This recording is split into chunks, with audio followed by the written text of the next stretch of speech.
Bom, eu sou o professor Duarte e na aula de hoje nós vamos trabalhar um tema muito importante que é a hidrografia brasileira.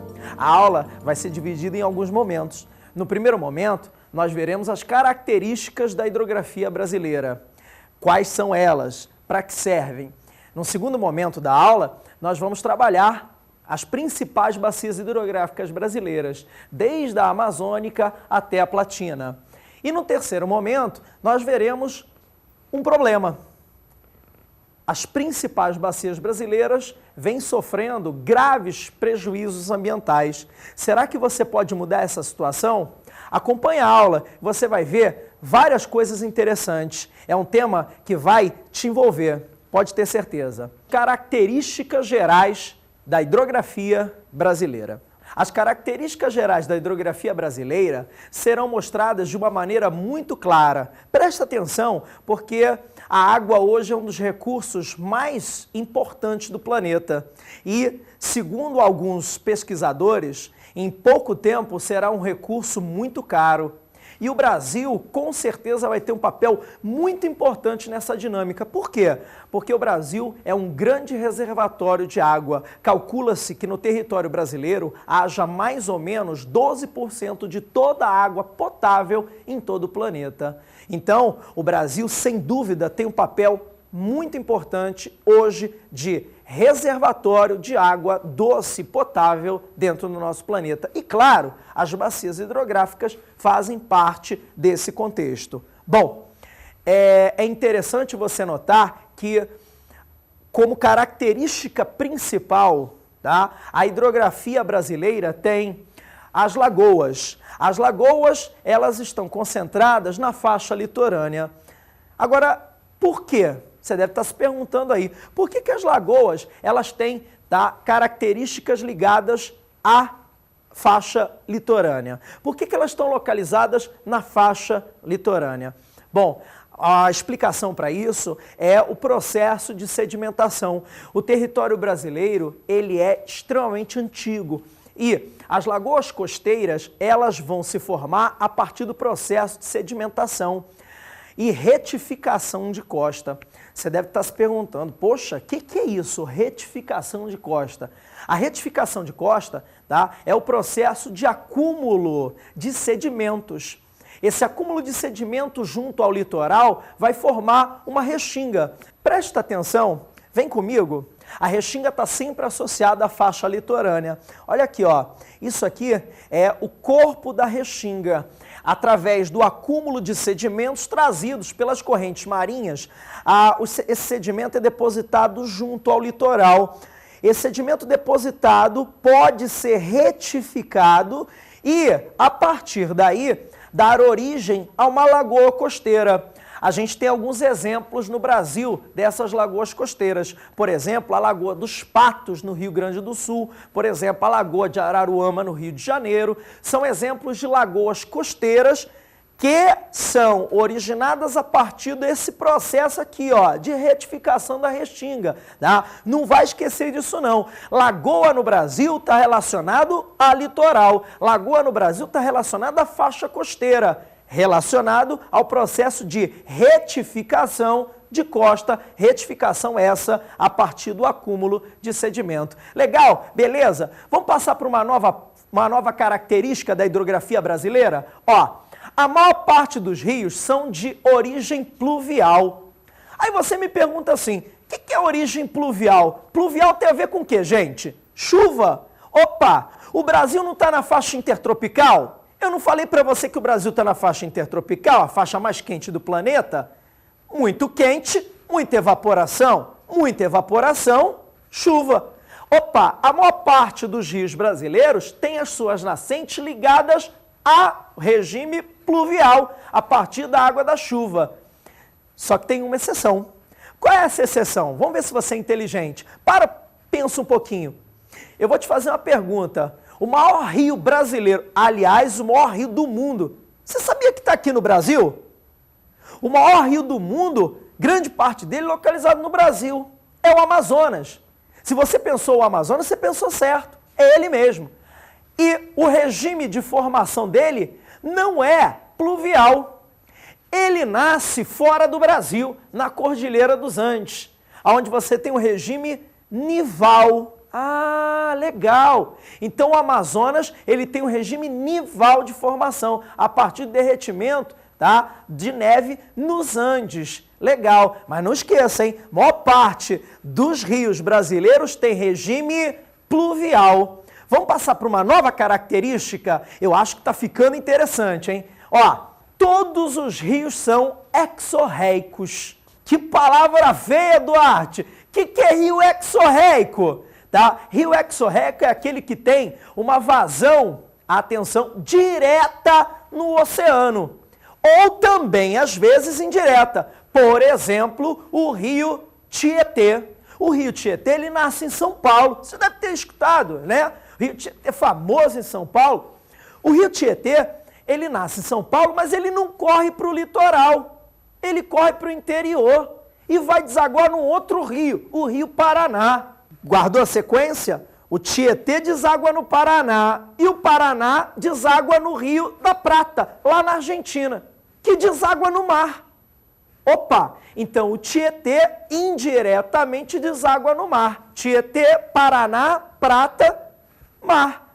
Ele é um rio exorreico. Outra característica é que a maior parte dos rios brasileiros são rios perenes, ou seja, nunca secam durante o ano. Porém, tem uma característica que você normalmente encontra em provas de vestibular, normalmente encontra em concursos, que são os rios brasileiros temporários. Esses rios temporários, na sua maior parte, estão localizados na área do sertão nordestino. Agora, por que esses rios estão localizados na área do sertão nordestino? Tem alguma explicação para isso? É óbvio que tem. Né? A geografia é a ciência da vida e você sabe que tudo na vida tem uma explicação. Atenção, a explicação para os rios no sertão nordestino serem rios na sua maior parte, presta atenção, não vai dar mole, na sua maior parte, tá? Serem rios temporários, a explicação é que o clima é semiárido. Você sabe o que é clima semiárido, né? O clima semiárido, ele apresenta uma pequena pluviosidade, pouca chuva. É a única parte do Brasil onde chove muito pouco. Então os rios, obviamente, com pouca água, também acabam sendo rios temporários, que na estação mais seca acabam secando. Né? Isso atrapalha demais a vida do sertanejo, isso atrapalha demais a vida da população que depende daquela água para viver, para tomar banho, para beber, para cozinhar, para dar para o gado. Né? É uma situação realmente problemática na área do sertão nordestino, onde você tem essa temporariedade das águas dos rios. Bom, vamos para uma outra característica, eu acho que está ficando legal, hein? Me acompanha só, ó. Há predomínio de rios de planalto. São rios, atenção, que têm um grande potencial hidrelétrico. Por quê? Eles vão ser rios encachoeirados. Rios encachoeirados têm um grande potencial hidrelétrico. Como no Brasil você tem uma grande área de planaltos, existem, tá, na sua maioria no Brasil, rios de planalto. Por exemplo, né, o Rio Paraná, ele apresenta um grande potencial hidrelétrico por ser um rio de planalto. Legal? Agora, tem rios de planície importantes. Depois, quando eu falar de bacia, você vai se ligar, tá? Tem rios de planície que tem uma extrema importância econômica. Mas você aprendeu, né? Ó, Brasil, rios de planalto. Legal? Beleza? Eu vou passar para outra, tá? Vem comigo, vem comigo. Ó. Predomínio de rios com foz em estuário. Foz, você sabe o que é, né? Foz, lá na quinta série, lembra? Foz é o encontro do rio com o mar. Foz em estuário é quando o rio deságua num só canal, um só, tá? Atenção, no Brasil predominam os rios com foz em estuário, que é alguns, Rio São Francisco, Rio Paraíba do Sul, tá? Ah, mas espera aí, tem rio também com foz em delta. Você sabe o que é rio com foz em delta? Rio com foz em delta é aquele rio onde o deságue dele é em vários canais. Ah, no Brasil tem? Tem. Lá no Piauí, o rio Parnaíba, ele deságua em vários canais. É o rio, atenção, com foz em delta. E tem um rio que é especial. De novo eu vou falar dele. Você deve estar achando que é mentira minha, né? Mas não é não. Ó, é o Rio Amazonas. O Rio Amazonas tem foz mista. Caraca, Duarte, foz mista. Que é isso? Foz mista, tá? É o rio que deságua tanto em delta quanto em estuário. Uma parte do Amazonas é foz em delta, a outra parte é foz em estuário. O Rio Amazonas é tão maravilhoso, é tão grandioso, que na sua foz você tem a presença de várias ilhas de sedimentos trazidos pelo próprio rio. A maior delas é a ilha de Marajó. Isso é legal, né? Mas vamos deixar para lá agora e vamos ver as principais bacias brasileiras. Você sabe qual é a principal bacia hidrográfica brasileira? A resposta só pode ser a bacia amazônica. A maior bacia hidrográfica brasileira, aliás, não só brasileira, mas do mundo, é a bacia amazônica. Atenção, vamos às características dela? Não perde não. Ó, os limites da bacia. Ó, Ti, a bacia amazônica fica onde? Ela fica na região norte do Brasil. E ela é limitada ao norte pelo Planalto das Guianas. Planalto das Guianas ao norte e ao sul pelo Planalto brasileiro. Lembra a aula de relevo? Não vai esquecer não, hein? Geografia, ó, tá tudo junto, tá tudo interligado. Perdeu alguma coisa, você vai ficar confuso. Então, recapitulando, Planalto das Guianas no norte, Planalto brasileiro ao sul. A bacia amazônica corre pelo meio e recebe afluentes dos dois planaltos. Bom, outra característica importante é a do rio principal. Isso já caiu em prova. Como? O rio Amazonas, ele, que é o rio principal, ele é um rio de planície. Presta atenção, o rio Amazonas é um rio de planície. Enquanto que a maior parte dos seus afluentes vem descendo os dois planaltos, o das Guianas e o brasileiro, sendo então rios de planalto. Ah, então a bacia amazônica tem um grande potencial hidrelétrico, enquanto que o rio Amazonas, por ser de planície, não vai esquecer, ele tem um potencial hidrelétrico bem inferior, ok? Guarda isso, hein? Ó, como características da bacia, a bacia, ela é a maior do mundo. São cerca de 7.000 afluentes do Amazonas. Atenção, um grande parque hídrico. Legal? Também não vai esquecer, tá? E os riscos da bacia amazônica? Você pensa que é só coisa boa? Não. Infelizmente, a bacia amazônica vem sendo muito agredida. Por exemplo, a bacia amazônica ainda tem o seu potencial hidrelétrico pouco utilizado, mais ou menos aí uns 30% do seu potencial, mas apesar disso, as hidrelétricas já instaladas causam um grande impacto ambiental, não só à vegetação à sua volta, mas ao próprio rio, tá? Principalmente relacionado à biodiversidade presente nele. As nascentes com desmatamento também tem sofrido bastante problemas, tá, dentro da região. Você sabe que a Amazônia vem sendo bastante devastada. Isso tem comprometido bastante, né, a área de nascentes. Outro problema muito grave, a mineração.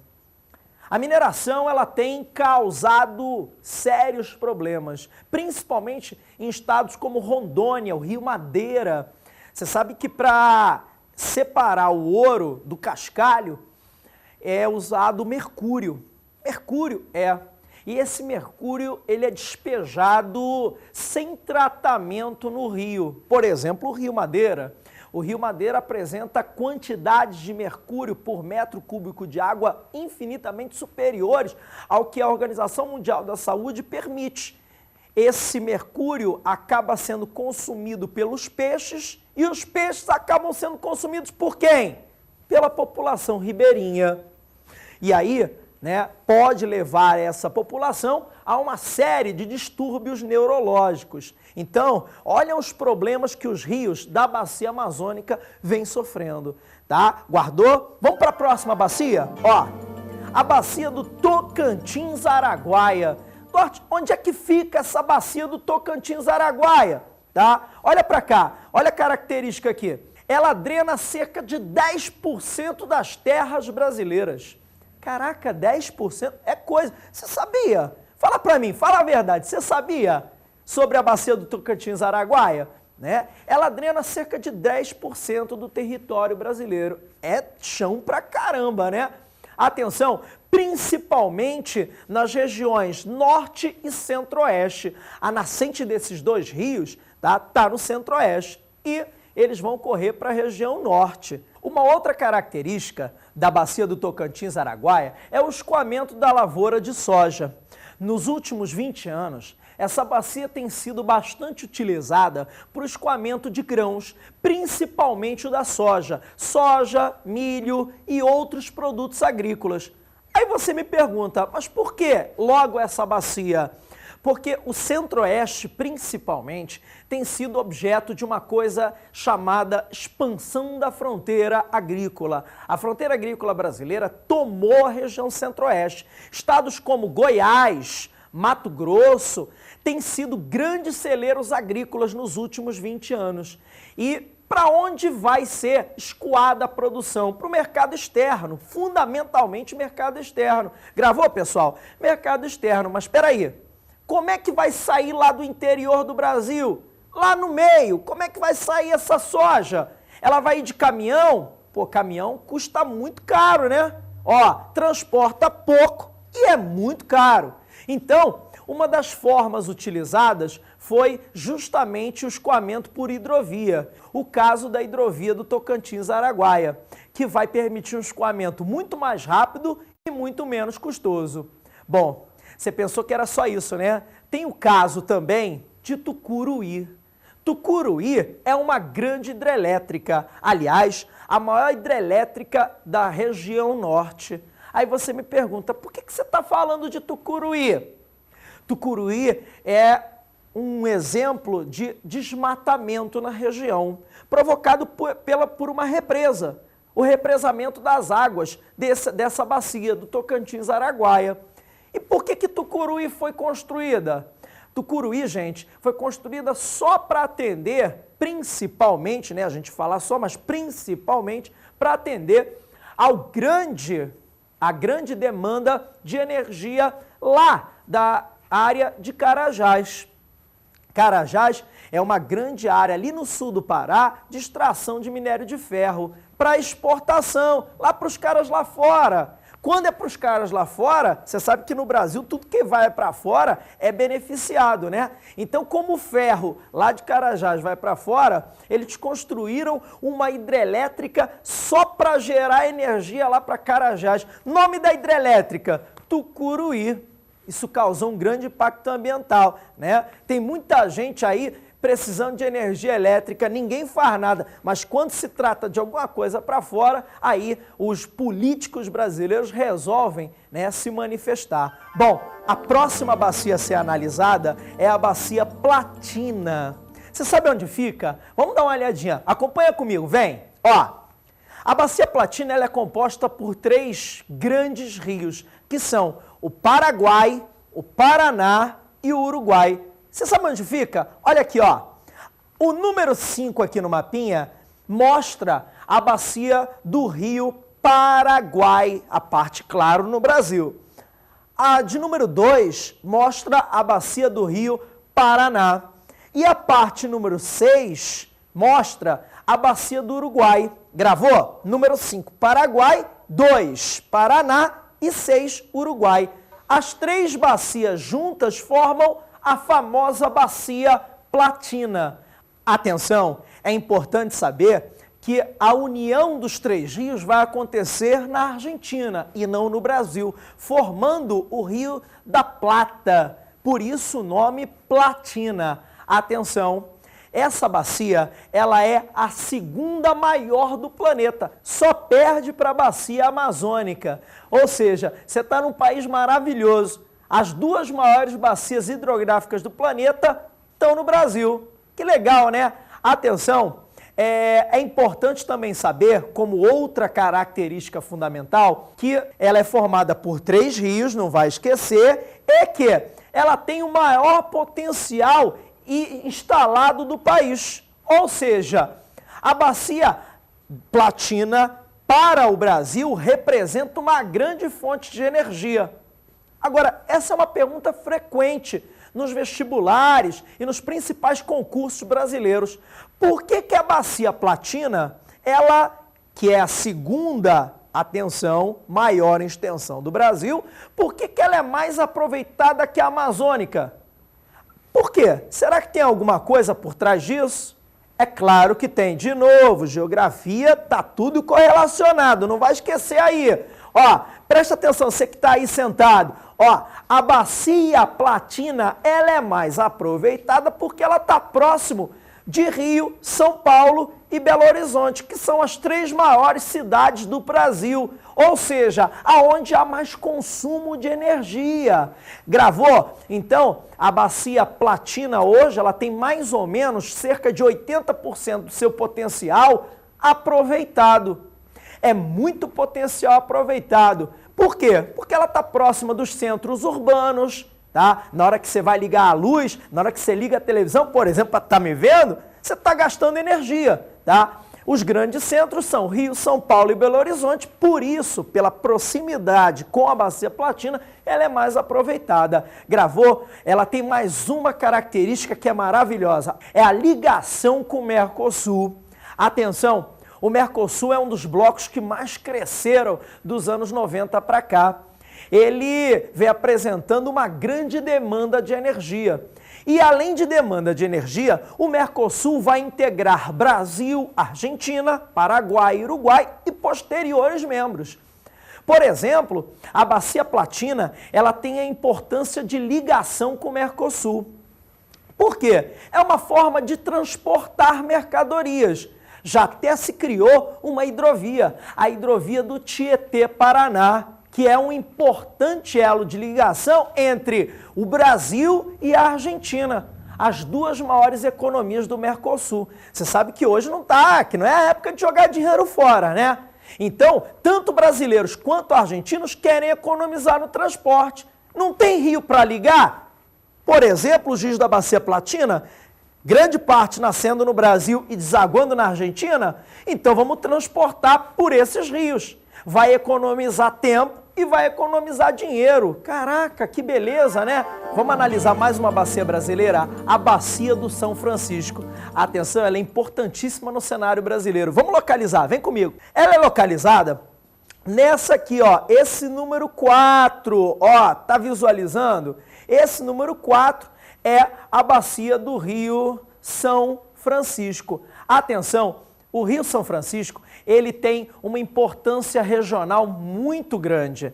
Ele é chamado de Rio da Integração Nacional. Você sabe por que ele é chamado de Rio da Integração Nacional?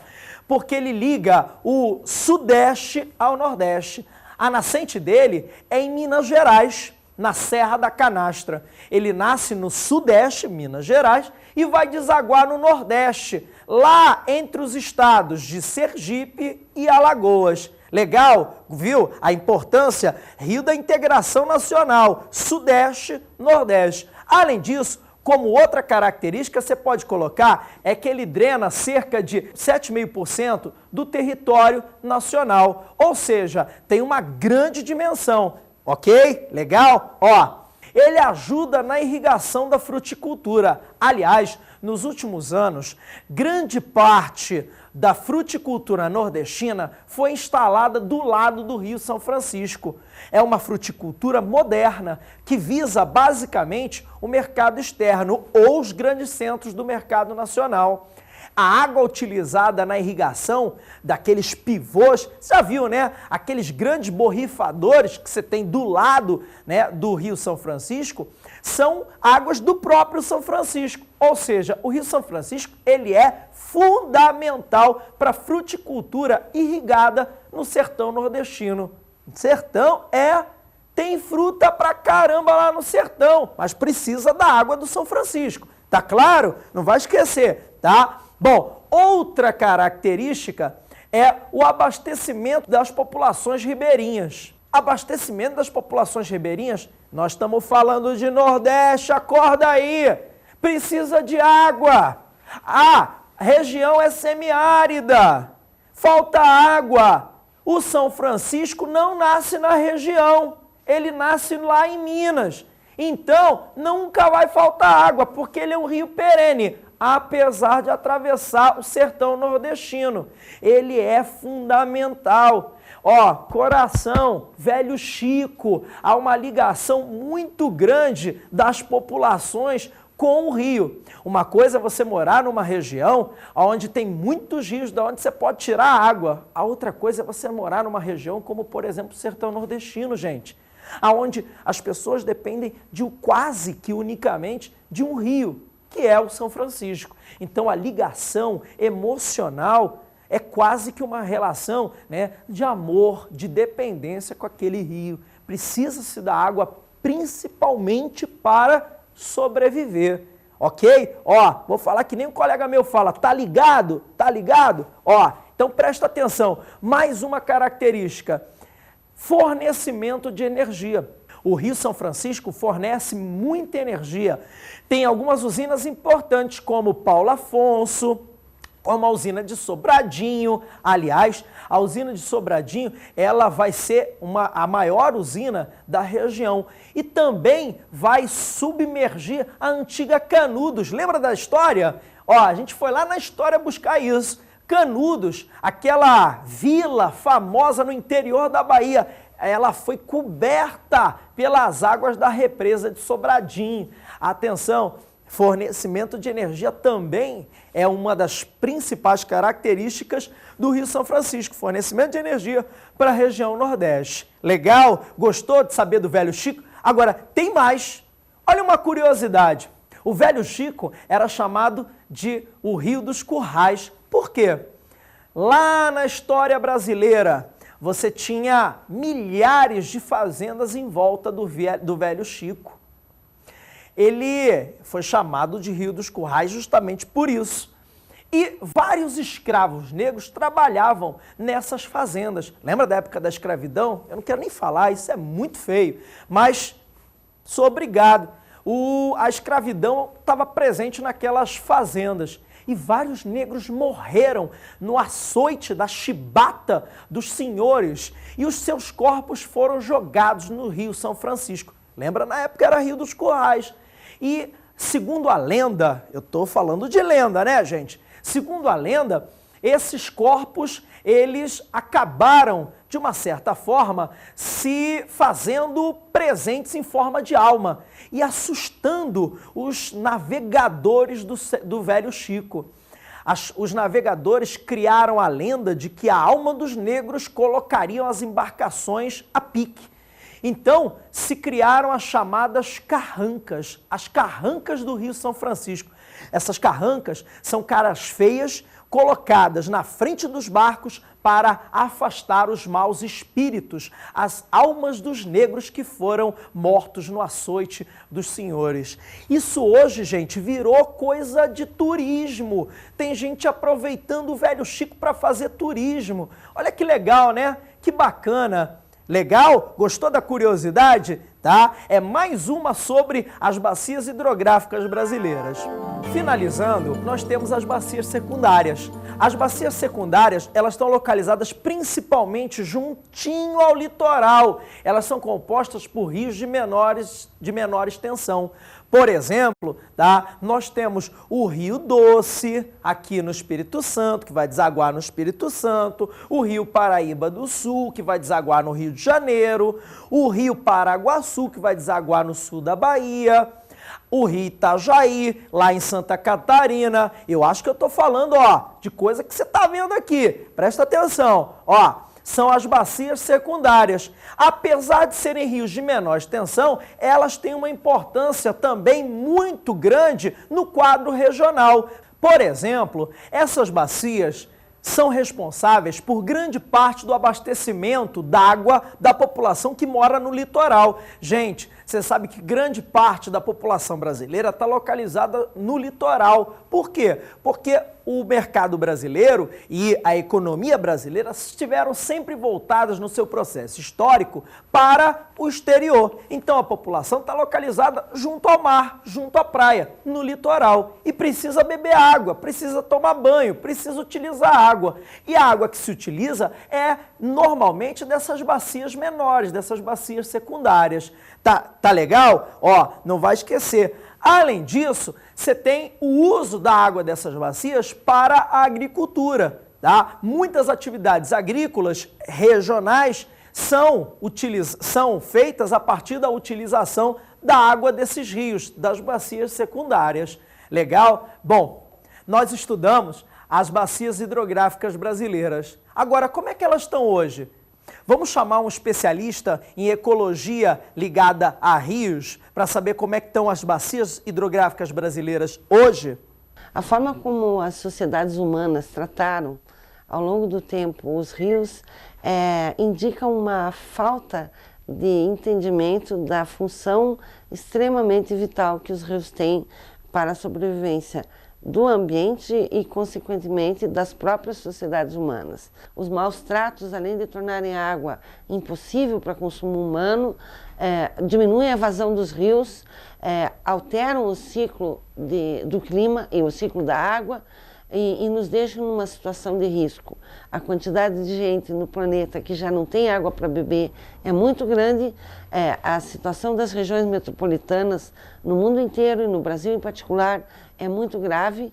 A água não é suficiente para atender a demanda de toda a sociedade e essa água só não é suficiente porque nós não tivemos o mínimo respeito e o mínimo cuidado pelos rios que são tão generosos com a humanidade. Se nós exigirmos um sistema rígido de controle de esgoto, de efluentes industriais e dos cuidados com o solo para evitar a erosão e evitar o lançamento de veneno nos rios, nós estaremos com medidas simples, recompondo a vida dos rios e nós poderemos pensar num futuro melhor para os rios, para a vida aquática e para nós mesmos. Bom, você viu a opinião do especialista, as coisas não estão muito boas, mas há jeito de melhora. O povo brasileiro vai conseguir restaurar as nossas bacias hidrográficas. Agora, vamos às dicas de estudo?